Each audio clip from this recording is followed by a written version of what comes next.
Assalamualaikum warahmatullahi wabarakatuh. Saya Aisyah Risa, NPM 2015-05-1038 akan menjelaskan filsafat Pancasila. Apa itu filsafat Pancasila? Filsafat Pancasila adalah penggunaan nilai-nilai Pancasila sebagai dasar negara dan pandangan hidup bernegara. Pancasila sebagai filsafat juga berarti bahwa Pancasila mengandung pandangan, nilai, dan pemikiran yang dapat menjadi substansi dan isi pembentukan ideologi Pancasila.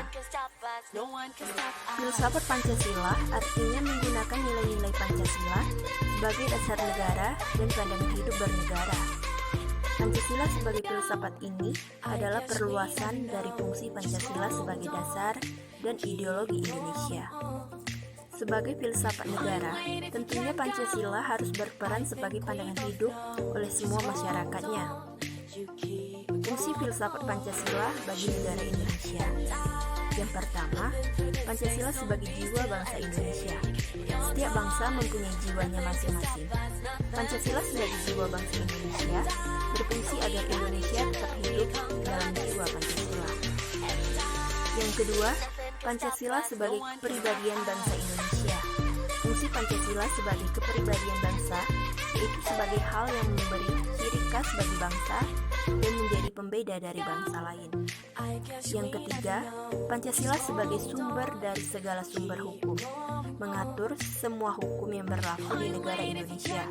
Semua hukum harus patuh dan menjadikan Pancasila sebagai sumbernya.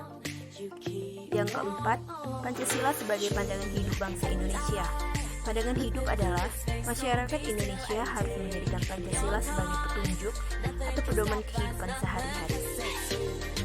Yang kelima, Pancasila sebagai cita-cita dan tujuan bagi Indonesia. Pancasila dimuat di pembukaan Undang-Undang Dasar 1945. Hal ini menjadikan Pancasila sebagai tujuan dan cita-cita bangsa Indonesia. Adapun tujuan filsafat Pancasila, yang pertama, untuk menciptakan bangsa yang religius dan taat kepada aturan Yang Maha Esa.